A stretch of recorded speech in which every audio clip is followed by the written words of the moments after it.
저는 뭐 GPT를 그렇게 잘 쓰는 것도 아니고 뭔가 고민은 많이 하고 있지만 어떻게 써야 될까에 대한 그 고민을 되게 많이 하고 있는데 교수님 말씀 들으면서도 조금 제가 앞으로 이렇게 해야겠다라는 생각을 조금 하게 됐습니다.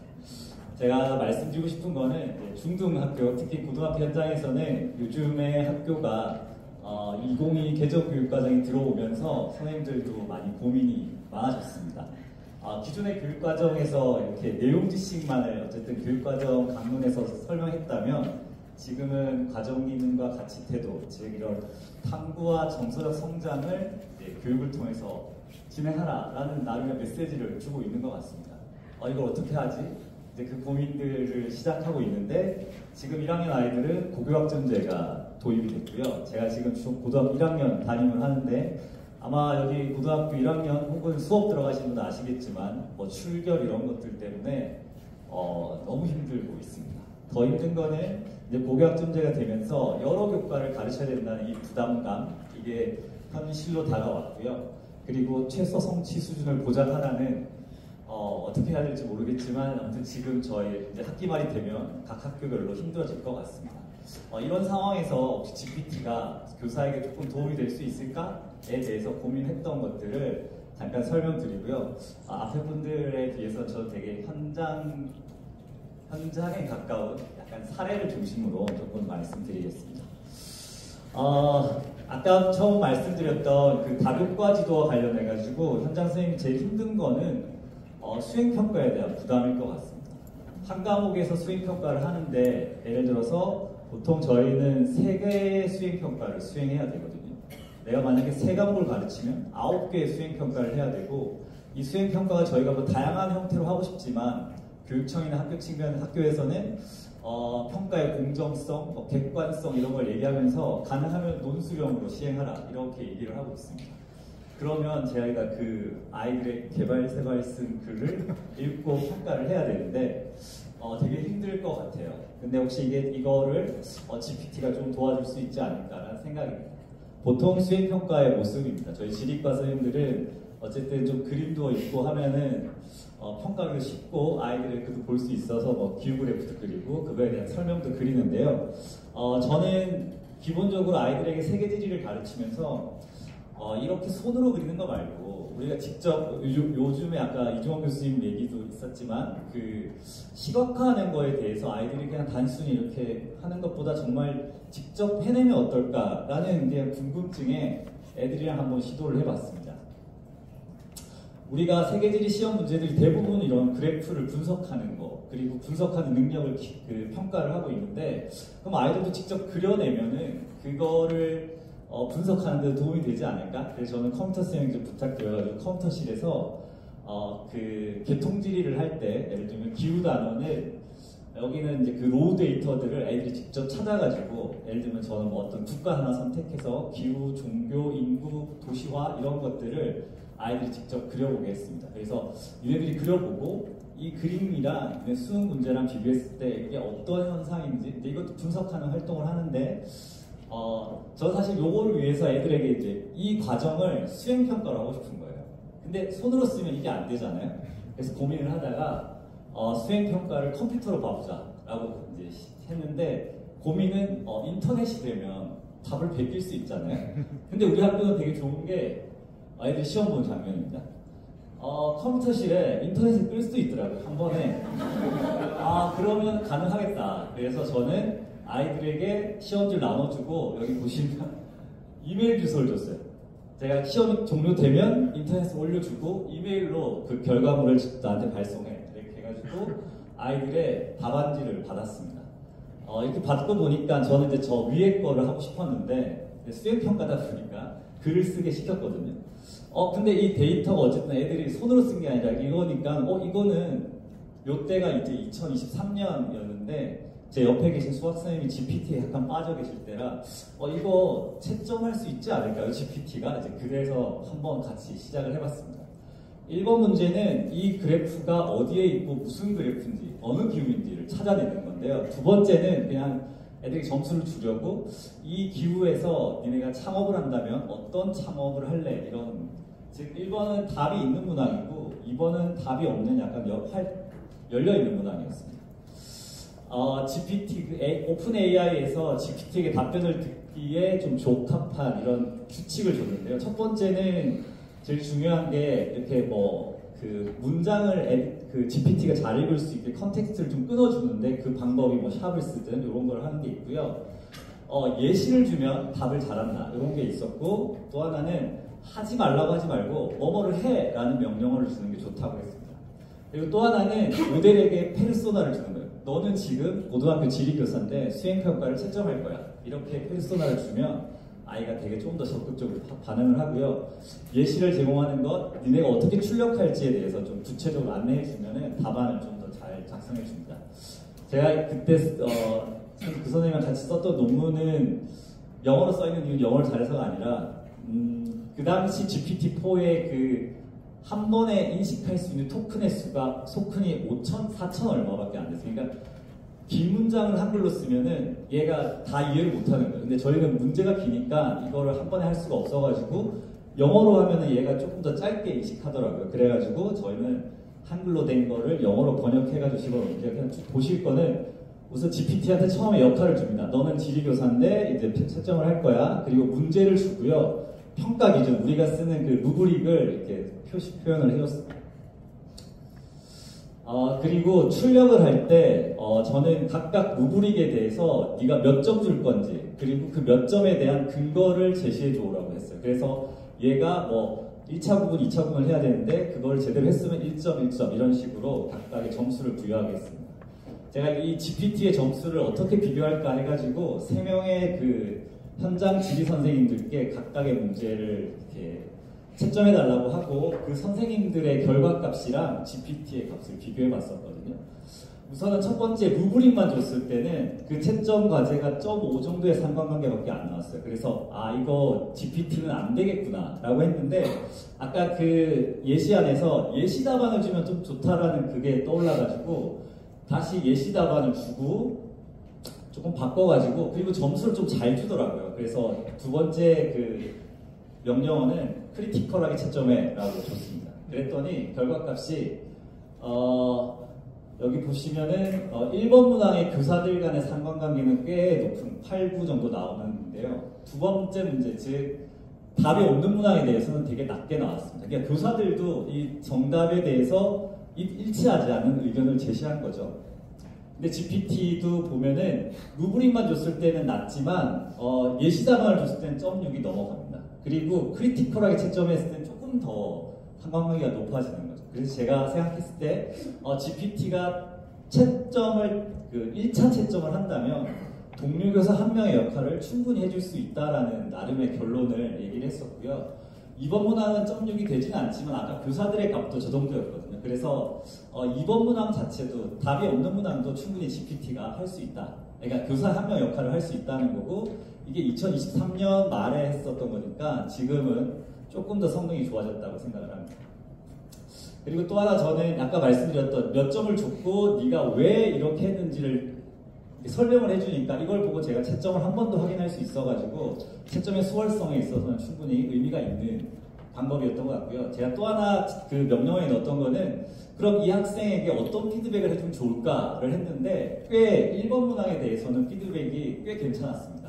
즉 정답이 있는 거에 대해서는 얘는 위치에 대한 개념이 없어, 그걸 설명해줘 이렇게 해가지고, 근데 2번에 대해서는 조금 약간 그렇게 퀄리티가 좋지 않았다는 거가 있었습니다.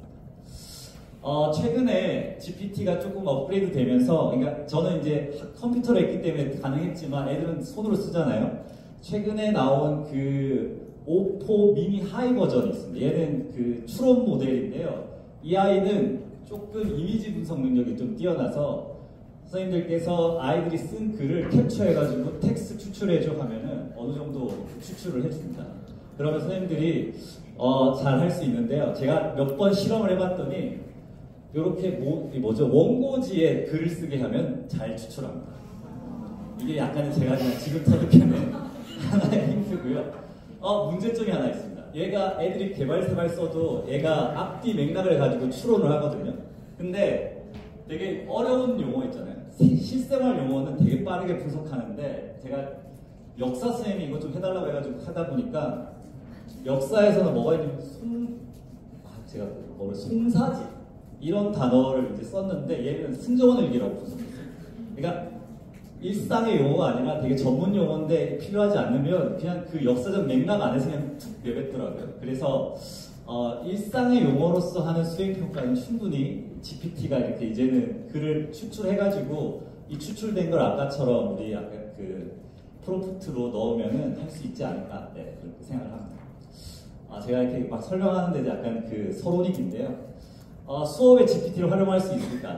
저도 올해 그 지리교육과 4학년 학생들을 이렇게 가르치게 될 기회가 있어가지고 하다 보니까 수업을 설계하는데 22명의 학생 중에 18명의 학생이 GPT로 뭘 한다 이런 얘기를 하시더라고요. 그러니까 아까 되게 일상이 된 것 같습니다. 근데 수업을 끝나고 나서 학생들과 대화했을 때 느끼는 뭐냐면 이 장면에서는 GPT를 쓰는 게 애들이 생각을 못하게 하는 것 같아요. 뺐으면 좋겠어요. 이 얘기를 또 많이 하더라고요. 지금 GPT 자체는 13세 미만 아까 말씀하셨지만 어린애들이 쓰지 못하게 돼 있고요. 고등학생들도 부모님의 허가가 있어야지만 쓸 수 있잖아요. 어쨌든 GPT 회사에서 이렇게 뭔가 걸어놨다는 거는 이 GPT가 긍정적인 것도 있지만 부정적인 것도 분명히 있기 때문에 우리 교사들은 조금 고민을 해봐야 될 것 같습니다. 수업 그 교생 실습을 갔다 온 학생이 이제 수업 소감 발표를 했었는데 이렇게 얘기하더라고요. 학교는 챗 GPT한테 먹혔다. 모든 활동과 수행평가가 GPT로 다 하고 애들은 맨 마지막에 보시면 GPT와 테스트 받아쓰기 이런 전략 바뀌어버렸다. 그래서 GPT를 저나 교수님 말씀하신 거에서 어떻게 쓰는지를 교육하지 않고 GPT로 해봐 이렇게 했을 때 더 큰 문제가 발생하지 않을까라는 생각이 듭니다. 지금 학교는 아이들의 생각을 갉아먹는 게 GPT지 않을까? 잘못 쓰면. 그래서 저는 GPT를 통제해야 된다고 생각합니다. 교사가 쓰려면 통제를 한 상태에서 쓰고 지금의 수준에서는 저는 그래야 되지 않을까. 제가 하나의 수업 사례를 잠깐 말씀드리면 통합사회에서 환경 단어를 얘기할 때 인간 중심주의, 생태 중심주의라는 얘기를 하는데 저는 이 고라니 텃밭이라는 그 그림책으로 수업을 했었습니다. 이 아저씨가 시골에 가서 텃밭을 하나 읽었는데요. 열심히 읽었는데 어느 날 고라니가 와가지고 다 먹어버렸어요. 그래서 죽여버릴 기세로 쫓아갑니다. 근데 우연히 새끼 고라니 가족을 보면서 이 아저씨가 생각을 바꿔요. 그리고 자신의 텃밭의 절반을 고라니에게 내주는 내용입니다. 이 내용에서 이 아저씨가 고라니를 만났을 때 이 장면 이전의 아저씨는 인간 중심주의적 사고를 가지고 있었지만 이 이후는 생태 중심주의적 사고를 가지고 있었다 생각합니다. 그래서 이걸 아들이랑 토론을 했는데 이 활동하면 애들이 다 그렇구나 생태 중심주의가 필요하구나 생각하지만 애들이 실제 내 삶에서 이걸 물어보면 답이 다를 것 같아요. 그래서 제가 사례로 그냥 몇 개 찾다 보니까 제주도의 그 비자림로라는 곳을 확장 공사한 사례가 있어가지고 이거 해야 될까 말아야 될까를 좀 찬반 토론을 해봤습니다. 왜냐하면 이 지역 주민들은 너무 교통이 불편해가지고 힘든데 환경을 보호해야 된다는 사람들은 이 주민들의 그런 불편함보다는 환경을 지켜야지 라고만 얘기하기 때문에 이건 충분히 토론거리가 될 것 같더라고요. 그래서 애들한테는 네가 주장할 수 있는 자료를 조사해봐 먼저. 이 조사를 한 다음에 아이들끼리 토론을 시켰어요. 이렇게 디테일하게 하는 것보다는 찬성 반대에 대해서 서로 주고받기 얘기를 시켰습니다. 그리고 나서 아이들에게 이렇게 합리적으로 나름의 이렇게 그 합의안을 도달하라 이렇게 얘기를 했는데요. 토론 끝나고 나서 애들한테 이제 2차 주장, 즉 니네가 토론하고 나서 생각이 바뀌었니를 물어봤거든요. 그 중에서는 안 바뀐 애들도 있지만 바뀐 애들도 있어요. 왜 바뀌었을까를 하고 저는 이 수업의 나름의 핵심은 찬성과 반대 다 중요하기 때문에 그 설명들을 내가 내면하는 게 되게 중요할 것 같았거든요. 그래서 이 정도 했을 때 저는 괜찮다 싶었는데 아이들은 그래도 뭔가 이렇게 자기 혼자만의 고민을 할 시간이 있었을까 싶어가지고 이제 아까 교수님 말씀하셨던 그 GPT의 우리 보통 챗봇 만들기라는 그 기능으로 여기에 프롬프트를 짜서 집어넣은 겁니다. 이 프롬프트의 내용은 뭐냐면 역시 그 페르소나를 줍니다. 너는 이제 토론자인데 인간 중심주의와 생태 중심주의 중 하나를 선택한 그 학생과 반대로 주장을 하면 돼. 유저의 정보는 고등학생이고 이 수업을 들었어. 규칙이 중요한데요. 이거는 저는 이게 되게 다양하게 확장될 수 있을 것 같아요. 학생이 찬성을 하면 얘는 반대로 입장을 말하고요. 학생의 주장에 대해서 계속 반대인 걸 얘기하면서 주장을 합니다. 사실 뭐 이렇게 논리적인 건 아닌데 제가 생각했을 때 승패는 근거를 가지고 논리적으로 주장했으면 너가 승이야를 말해달라고 얘기를 했습니다. 그리고 여기 맨 밑에 보시면 애들이 막 GPT 하면 딴소리 하잖아요. 지금 토론과 관련 어느 주제를 하면은 뭐 이렇게 그만해. 토론으로 들어와 이렇게 얘기를 하라고 얘기했습니다. 요게 실제로 아이들이 하는 장면인데요. 아까 했던 수업을 다 끝나고 이렇게 하는데 애들한테 이겨야 돼 라고 해주면 5번 채팅을 하게 돼 있거든요. 한 30분 걸립니다. 이거 되게 5번 채팅 쉽게 되지만 요 정도 애들이 쓰면서 하면은 한 2~30분 걸리는데요. 애들이 제가 봤을 때 한 80% 이상은 승리를 합니다. 왜냐하면 이겨야 된다고 제가 얘기를 했고 약간의 뭐 페널티처럼 생기부에 쓸 거야 라고 있어가지고 아이들이 보시면 나는 찬성이야 라고 얘기하면은 이 친구는 이 친구의 주장에 대해서 계속 반대로 얘기를 해요. 사실 여기에 조금의 그런 거짓말이 있을 수도 있지만 아이들은 이거에 대해서 이 주장에 대해서 계속 반대를 합니다. 5번의 주장이 끝나면 여기 보시면 너는 이런 걸로 통해 자신의 입장을 잘 뒷받침했기 때문에 너의 승리야 이렇게 판정을 해주거든요. 그래서 제가 마지막 이제 수업 끝나고 설문을 받을 때는 승리했니? 뭐라고 받았니? 이렇게 쓰라고 해가지고 나름 아이들에게 조금 독려도 하고 했었습니다. 요거는 그걸 조금 응용한 건데요. 저희가 최소 성취 수준 보장을 해야 되잖아요. 근데 아이들에게 어떤 수준으로 뭘 줘야 될지 모르겠더라고요. 그래서 학습지를 그냥 긁어왔어요. 그리고 학습지를 가지고 여기 보시면 최소 성취 수준 보장하는 너가는 교사인데 학생이 계속 질문만 던지는 거예요. 그래서 학생이 오답을 말하면 정답에 대한 힌트를 줘. 정답을 말하면 이제 부연 설명을 해줘. 그리고 이렇게 이제 애들한테 질문만 던지는 수업인데요. 여기 보시면 여기 문제 및 정답 파일을 아까 GPT-S에 집어넣고 이걸 만드는 것도 그냥 제가 쓴 학습지를 GPT에게 주고 단답형 20개를 만들어 줄래 하고 제가 체크해가지고 집어넣었습니다. 이런 식으로 이제 하면은 틀린 답을 하면은 계속 이제 애는 힌트를 주면서 애를 계속 끌어와요. 제가 보니까 애들도 이것도 한 30분 걸리더라고요. 최성부에서 지금 아마 현장에서 제일 큰 거는 시간을 확보하라고 하더라고요. 그래서 저희 여기 보시면 당신은 몇 분 동안 수업 이거 채팅을 했습니다라고 이렇게 크게 프롬프트를 짰어요. 그래서 이거를 제출하면 학습을 인정해주지 않을까 해가지고 만들어 본 겁니다. 그래서 또 하나 요즘에 제가 이제 애들한테 그냥 너 질문만 던지면 안 되니까는 요 뒤에 브루라고 하는 영상 만들어주는 어플이 있는데 여기는 대본을 쓰면 자동으로 영상을 만들어주거든요. 역시 이거 대본도 그냥 저희 학습지 던져주고 이거에 대한 대본을 좀 만들어줘 해가지고 제가 체크한 다음에 이 문학권 영상을 만들고 애들 보여주고 그리고 챗봇으로 확인하고 이렇게 해봤거든요.